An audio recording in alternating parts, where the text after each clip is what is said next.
வணக்கம். இந்திய நேரப்படி இரவு 8:30 மணி செய்திகள். முதலில் தலைப்புச் செய்திகளை காணலாம்.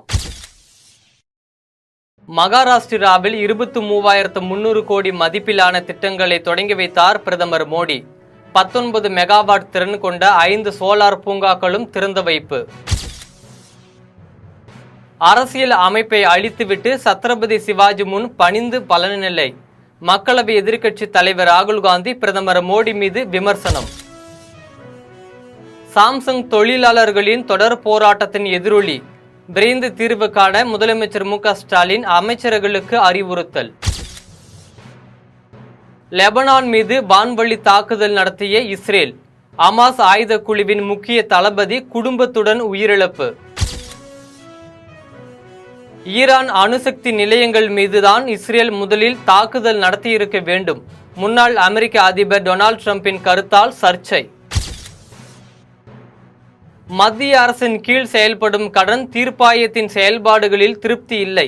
உயர்நீதிமன்ற மதுரை அமர்வு கருத்து. இனி விரிவான செய்திகளை காணலாம். மகாராஷ்டிரா மாநிலத்தில் 23,300 கோடி மதிப்பிலான திட்டங்களை பிரதமர் மோடி இன்று தொடங்கி வைத்தார்.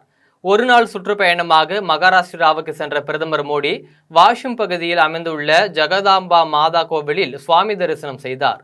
பின்னர் சந்த் சேவலால் மகாராஜ் மற்றும் சந்த் ராமாராவ் மகாராஜ் ஆகியோரின் நினைவிடங்களுக்கு சென்று அஞ்சலி செலுத்தினார். அதனைத் தொடர்ந்து பஞ்சாரா சமூகத்தினரின் பெருமைகளை பறைசாற்றும் வகையில் உருவாக்கப்பட்டுள்ள பஞ்சாரா விராசத் அருங்காட்சியகத்தை பிரதமர் மோடி திறந்து வைத்தார். தொடர்ந்து நமோ சேத்காரி மகாசன்மன் நிதி யோஜனா திட்டத்தின் கீழ் 2,000 கோடி நிதியை பிரதமர் மோடி விடுவித்தார். மேலும் 1,920 கோடி மதிப்பிலான 7,500க்கும் மேற்பட்ட விவசாய உள்கட்டமைப்பு திட்டங்களை அவர் தொடங்கி வைத்தார். 19 மெகாவாட் திறன் கொண்ட 5 சோலார் பூங்காக்களை திறந்து வைத்த பிரதமர் மாநில அரசின் பெண்களுக்கான நிதியுதவி திட்டத்தில் பயன்பெற்ற பயனாளிகளை பிரதமர் மோடி கௌரவித்தார். அரசியல் அமைப்பை அழித்துவிட்டு சத்ரபதி சிவாஜி முன் பணிந்து பலனில்லை என்று பிரதமர் மோடியை மக்களவை எதிர்க்கட்சி தலைவர் ராகுல் காந்தி விமர்சித்துள்ளார். மகாராஷ்டிரா மாநிலம் கோலாப்பூரில் அமைக்கப்பட்டு இருக்கும் சத்ரபதி சிவாஜி சிலையை ராகுல் காந்தி இன்று திறந்து வைத்தார். இந்த பிரம்மாண்ட நிகழ்ச்சியில் காங்கிரஸ் நிர்வாகிகள், தொண்டர்கள் பலர் கலந்து கொண்டனர். இதனைத் தொடர்ந்து பேசிய ராகுல் காந்தி, நாட்டில் 2 சித்தாந்தங்கள் உள்ளதாகவும், ஒன்று அரசியல் அமைப்பை அழிப்பது, மற்றொன்று அதனை பாதுகாப்பது என்றார். இதில் அரசியல் அமைப்பை அழிக்கும் வேலையை பாஜக செய்து வருவதாக ராகுல் காந்தி கடுமையாக விமர்சித்தார். சத்ரபதி சிவாஜி தனது வாழ்நாள் முழுவதும் அநீதிக்கு எதிராக நீதிக்கான போரை நடத்தியதாகவும், சத்தியத்தின் பாதையை பின்பற்ற கற்றுக் கொடுத்தவர் எனவும் குறிப்பிட்டார். அவரது வழியை பின்பற்றி மக்களின் நீதி மற்றும் உரிமைக்காக நாங்கள் தொடர்ந்து போராடுவோம் என்ற அவர், பாஜக அமைத்த சத்ரபதி சிவாஜியின் சிலை சில நாட்களிலேயே உடைந்ததை சுட்டிக்காட்டி, சிவாஜிக்கு சிலை வைத்தால் போதாது, அவரது சித்தாந்தமும் பாதுகாக்கப்பட வேண்டும் என தெரிவித்தார். சாம்சங் தொழிலாளர்கள் போராட்ட விவகாரத்தில் விரைந்து தீர்வு காண வேண்டும் என்று முதலமைச்சர் மு.க. ஸ்டாலின் அமைச்சர்களுக்கு அறிவுறுத்தியுள்ளார். காஞ்சிபுரம் மாவட்டம் ஸ்ரீபெரும்புதூரில் அமைந்துள்ள சாம்சங் நிறுவன ஊழியர்கள் கடந்த 9ஆம் தேதி முதல் ஆலைக்கு அருகே போராட்டத்தில் ஈடுபட்டு வருகின்றனர். அதிக சம்பளம், பணி நேரம் குறைப்பு மற்றும் ஆலையில் சங்கத்திற்கான அங்கீகாரம் ஆகியவற்றை வலியுறுத்தி போராட்டம் நடந்து வருகிறது. இதையடுத்து போராடும் தொழிலாளர்கள் பணிக்கு திரும்ப வேண்டும் என்றும், வேலைக்கு வராவிட்டால் சம்பளம் பிடித்தும் மற்றும் பணி நீக்கம் உள்ளிட்ட நடவடிக்கைகள் மேற்கொள்ளப்படும் என சாம்சங் நிறுவனம் எச்சரிக்கை விடுத்தது. இருப்பினும் தொழிலாளர்கள் தொடர்ந்து போராட்டத்தில் ஈடுபட்டு வருகின்றனர். இந்த நிலையில் சாம்சங் தொழிலாளர்கள் போராட்ட விவகாரத்தில் விரைந்து தீர்வு காண வேண்டும் என்று முதலமைச்சர் மு.க. ஸ்டாலின் அறிவுறுத்தியுள்ளார். ஏற்கனவே நடைபெற்ற பேச்சுவார்த்தையில் உடன்பாடு எட்டப்படாத நிலையில் அமைச்சர்கள் டிஆர்பி ராஜா, தாமோ அன்பரசன், கணேசன் ஆகியோர் தலையிட்டு தீர்வு காண முதலமைச்சர் மு.க. ஸ்டாலின் அறிவுறுத்தியுள்ளார். அதன்படி சாம்சங் நிறுவனம் மற்றும் தொழிலாளர்களுடன் நாளை மறுநாள் அமைச்சர்கள் பேச்சுவார்த்தை நடத்த திட்டமிட்டுள்ளனர். லெபனானில் இஸ்ரேல் நடத்திய வான்வழி தாக்குதலில் அமாஸ் ஆயுத குழுவின் முக்கிய தளபதி குடும்பத்துடன் கொல்லப்பட்டார்.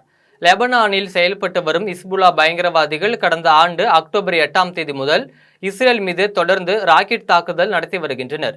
இந்த தாக்குதலுக்கு இஸ்ரேல் தக்க பதிலடி கொடுத்து வருகிறது.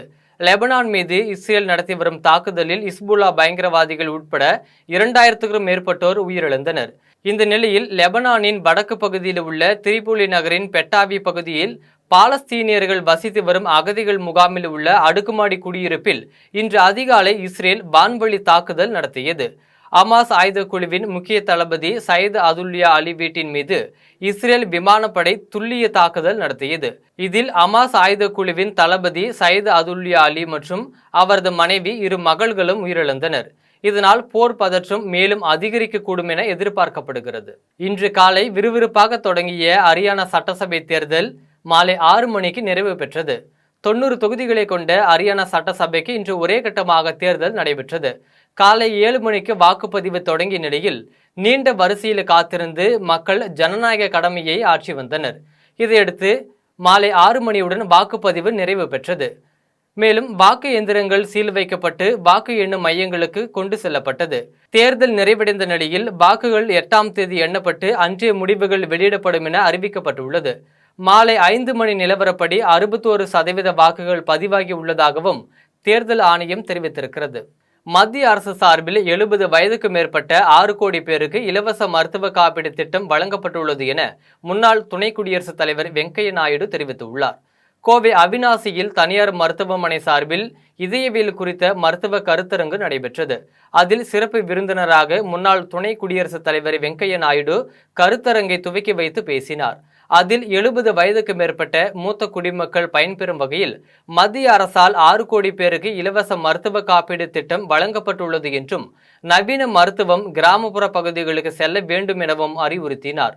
மேலும் இளைஞர்கள் இந்திய கலாச்சார வாழ்க்கை முறைகளை பின்பற்ற வேண்டும் எனவும் செல்போன் பழக்கத்திற்கு அடிமையாகும் இளைஞர்கள் அவர்களது கற்பனை மற்றும் சுயமாக சிந்திக்கும் திறனை இழப்பது மட்டுமின்றி மனநலம் பாதிப்பு அடைகிறார்கள் என்றும் தெரிவித்தார்.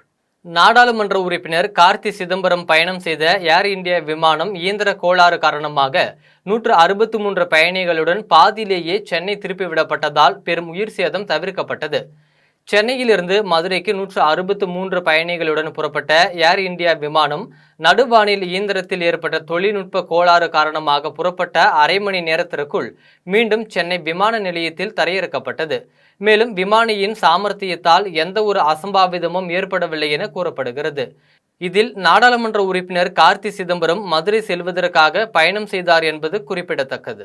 மெரினா கடற்கரையில் நாளை நடைபெறும் விமான சாகச நிகழ்வுகளை காண பொதுமக்கள் நலன் கருதி சிறப்பு பேருந்துகள் இயக்கப்பட உள்ளன.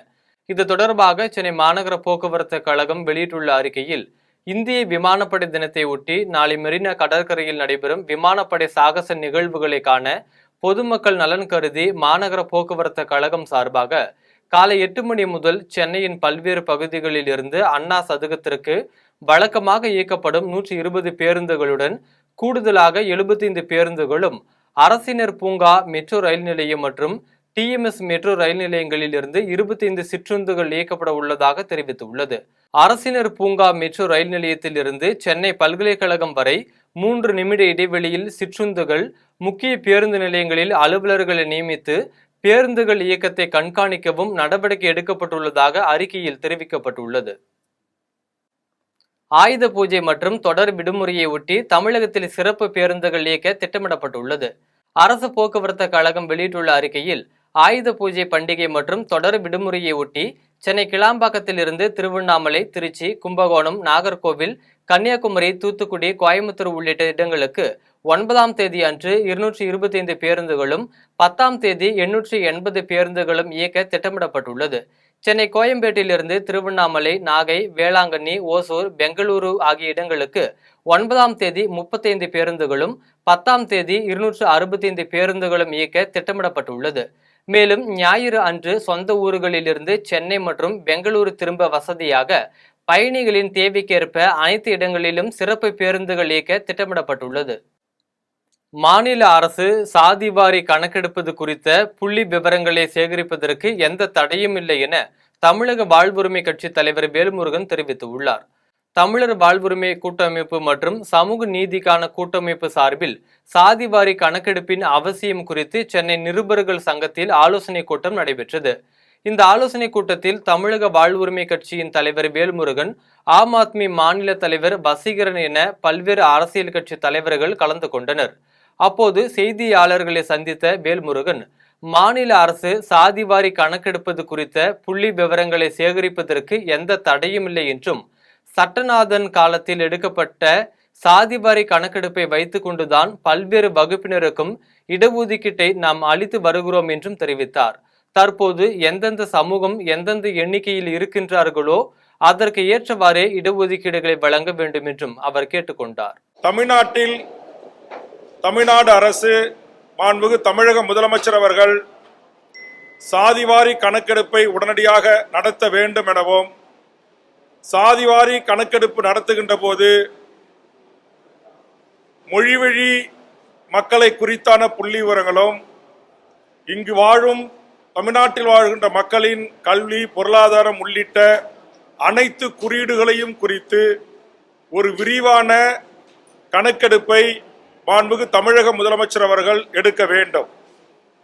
69% இடஒதுக்கீட்டை குறித்து வழக்கு வந்தாலும் 10.5% தரலாமா தரக்கூடாது என்று வழக்கு வந்த போதும் உயர்நீதிமன்றங்கள் உச்சநீதிமன்றங்கள் கேட்கின்ற கேள்வி என்பது, எதன் அடிப்படையில் நீங்கள் இந்த இடஒதுக்கீட்டை வழங்குகின்றீர்கள், உங்களிடத்தில் இருக்கின்ற தரவுகள் என்ன, புள்ளி விவரங்கள் என்ன என்று கேட்கிறார்கள்.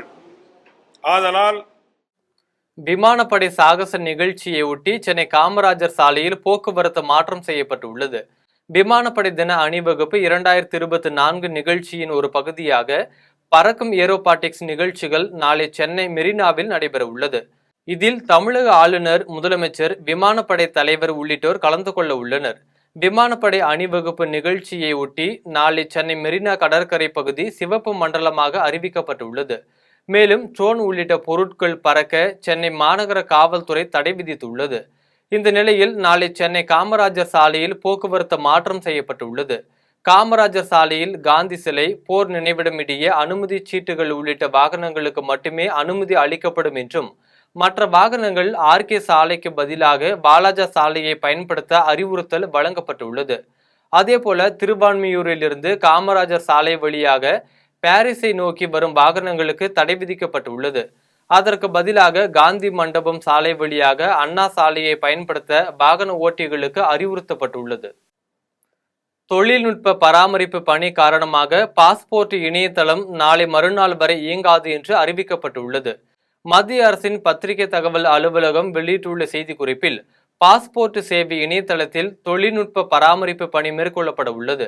இதன் காரணமாக இந்த இணையதளம் நாளை மறுநாள் காலை 6 மணி வரை இயங்காது என்று தெரிவித்துள்ளது. இந்த குறிப்பிட்ட காலகட்டத்தில் பாஸ்போர்ட் விண்ணப்பதாரர்கள் இணையதளத்தை பயன்படுத்த முடியாது என்றும், தங்களது நேர ஒதுக்கீடு சந்தேகங்களுக்கு பராமரிப்பு பணி முடிந்த பிறகு அணுகுமாறும் அதில் கூறப்பட்டுள்ளது. தேனி மாவட்டம் கம்பத்தில் மறைந்த முன்னாள் சட்டமன்ற உறுப்பினரின் OR ராமச்சந்திரன் உடலுக்கு OPS மற்றும் டிடிவி தினகரன் நேரில் அஞ்சலி செலுத்தினர். தேனி மாவட்டம் கம்பம் முன்னாள் சட்டமன்ற உறுப்பினர் OR ராமச்சந்திரன் மறைவிற்கு பல்வேறு கட்சியினர், சமுதாய தலைவர்கள் இரங்கல் தெரிவித்துள்ளனர். வழக்கறிஞராக இருந்து கம்பம் சட்டமன்ற தொகுதியில் 3 முறை தொடர்ந்து சட்டமன்ற உறுப்பினராகவும், தமிழ் மாநில காங்கிரஸ் கட்சியின் மாநில தேர்தல் பணி குழு தலைவராகவும் இருந்த இவருக்கு முன்னாள் முதல்வர் O பன்னீர்செல்வம், அமமுக நிறுவன தலைவர் டிடிவி தினகரன் ஆகியோர் நேரில் வந்து அஞ்சலி செலுத்தினர். மேலும் அவரது மறைவிற்கு வர்த்தக சங்கத்தின் சார்பாக கம்பம் நகரம் முழுவதும் அனைத்து கடைகளும் ஒரு நாள் கடையடைப்பு நடத்தப்பட்டது. திருப்பூண்டியில் முன்னாள் அமைச்சர் OS மணியன் கார் விபத்துக்குள்ளான சம்பவத்தில் காயமடைந்த 2 மருத்துவமனையில் அனுமதிக்கப்பட்டுள்ளனர்.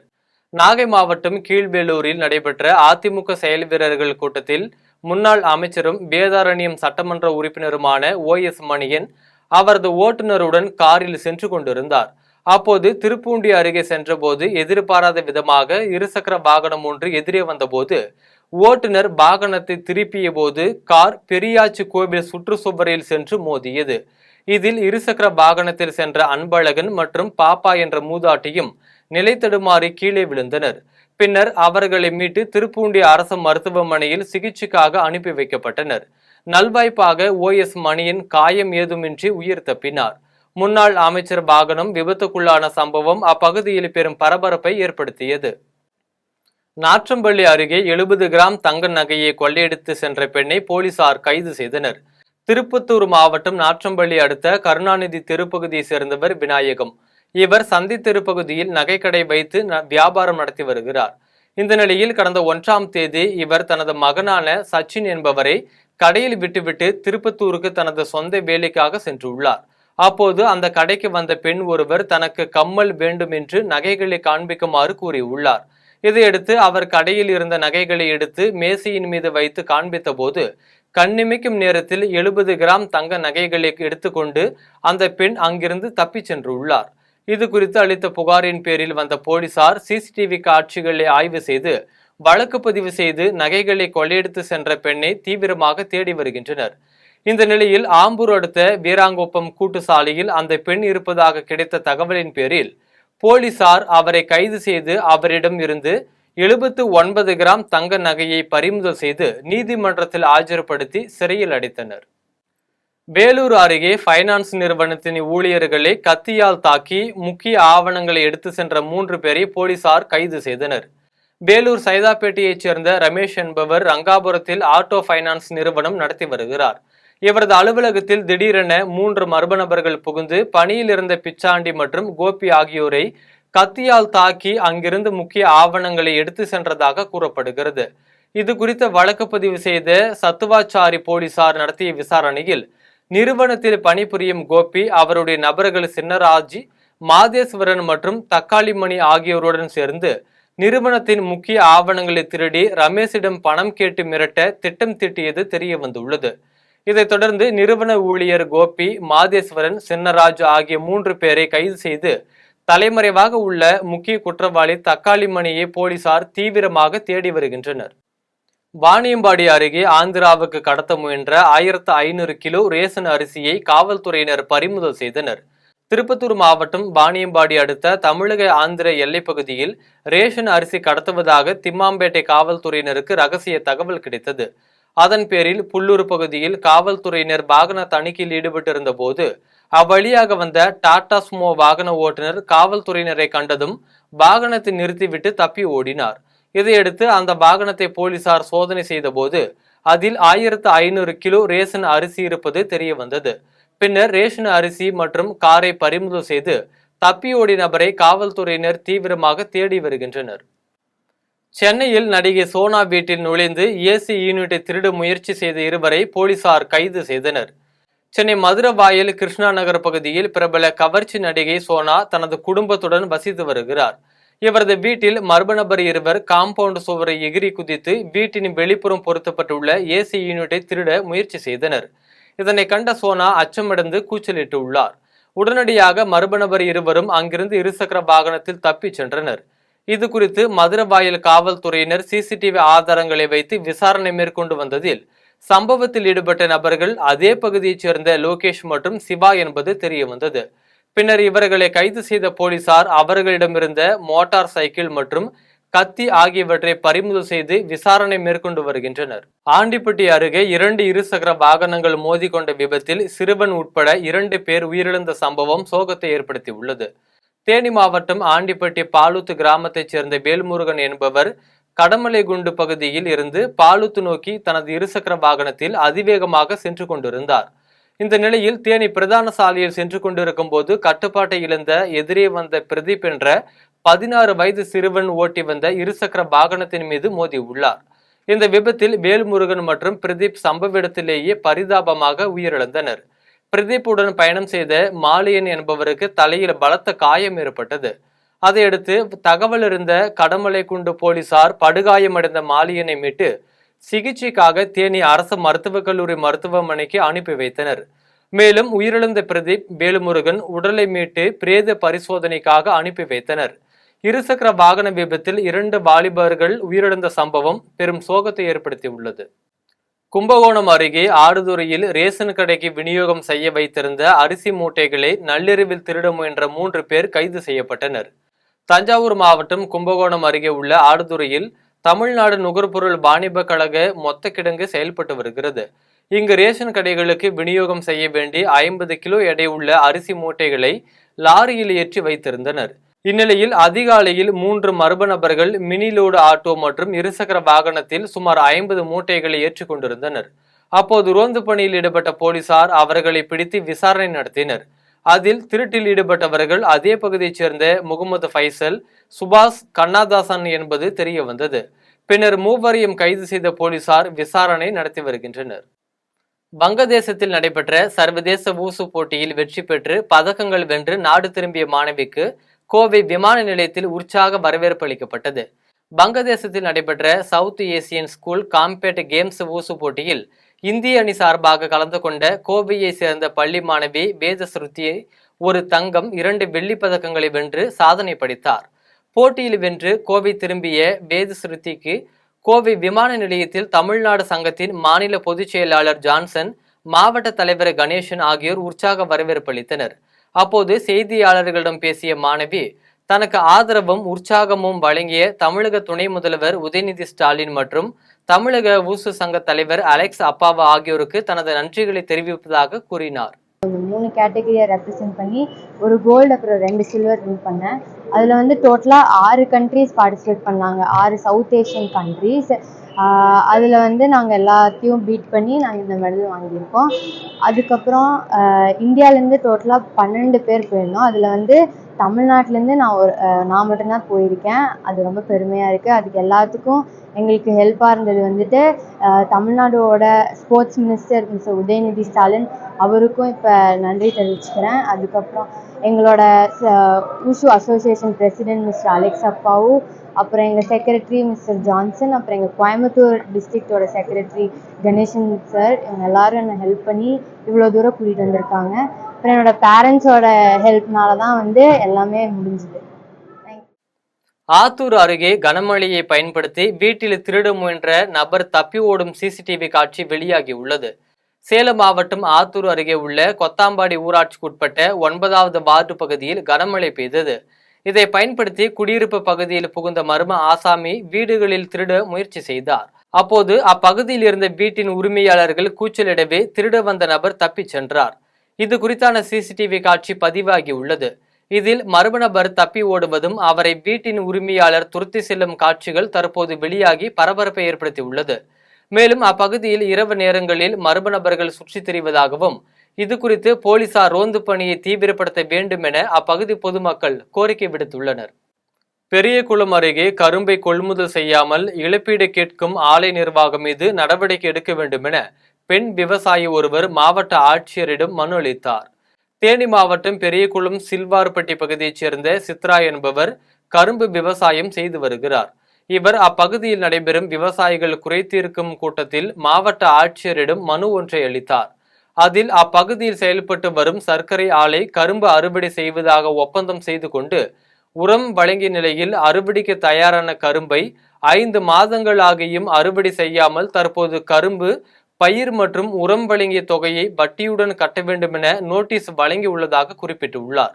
எனவே கரும்பை கொள்முதல் செய்யாமல் இழப்பீடு கேட்கும் ஆலை நிர்வாகம் மீது நடவடிக்கை எடுக்க வேண்டும் என்றும் அவர் கேட்டுக்கொண்டார்.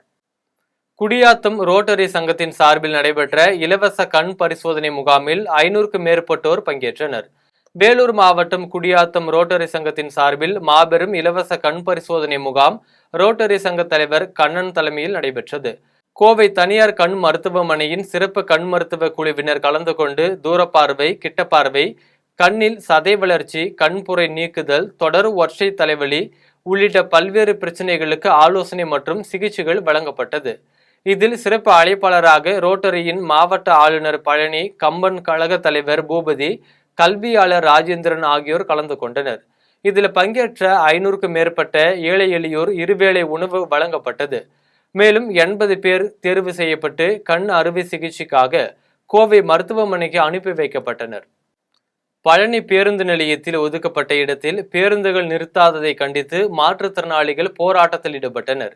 திண்டுக்கல் மாவட்டம் பழனி பேருந்து நிலையத்தில் அந்தந்த ஊர்களுக்கு என்று ஒதுக்கப்பட்ட இடத்தில் பேருந்துகள் நிறுத்தாமல் ஆங்காங்கே நிறுத்தி பயணிகளை ஏற்றி செல்வதாக கூறப்படுகிறது.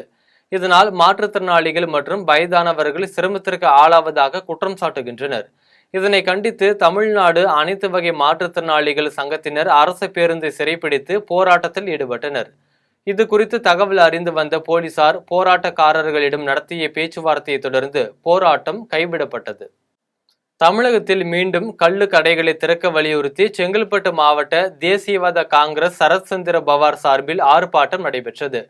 தமிழகத்தில் கள்ளச்சாராயத்தை அறவே ஒழிக்க வேண்டும், கள்ளு கடைகளை திறக்க வேண்டும், பூரண மதுவிலக்கை நோக்கி பயணிக்க வேண்டும் உள்பட பல்வேறு கோரிக்கைகளை வலியுறுத்தி செங்கல்பட்டு ராட்டின கிணறு பேருந்து நிறுத்தம் அருகே ஆர்ப்பாட்டம் நடைபெற்றது.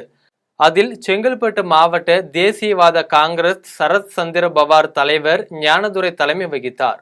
அப்போது பேசிய அவர், மது பிரியர்களால் உடனடியாக குடியை நிறுத்த முடியாது என்றும், ஆனால் கள்ளச்சாராயத்தால் இதுவரை 65 பேர் உயிரிழந்தனர் என்றும் தெரிவித்தார். இதையொட்டி கள்ளுக்கடைகளை திறக்க வேண்டும் என வலியுறுத்துவதாக தெரிவித்தார். இதில் சிறப்பு அழைப்பாளர்களாக தமிழ் தன்னுரிமை இயக்க நிறுவனரும் மாநில தலைவருமான பாவலர் எம் ராமச்சந்திரன் ஆகியோர் கலந்து கொண்டனர். இந்த ஆர்ப்பாட்டத்தில் 100க்கும் மேற்பட்ட கட்சியினரும் பனை தொழிலாளர்களும் கலந்து கொண்டு ஆர்ப்பாட்டத்தில் ஈடுபட்டனர். மீண்டும் ஜெம் தலைப்புச் செய்திகள்.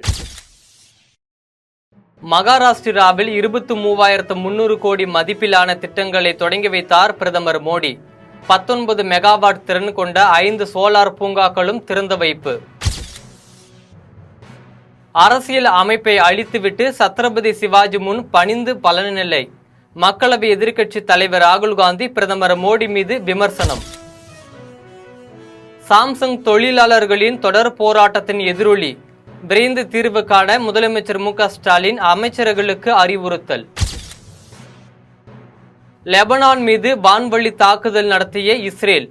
அமாஸ் ஆயுத குழுவின் முக்கிய தளபதி குடும்பத்துடன் உயிரிழப்பு.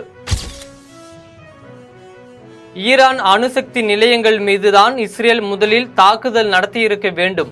முன்னாள் அமெரிக்க அதிபர் டொனால்டு டிரம்பின் கருத்தால் சர்ச்சை.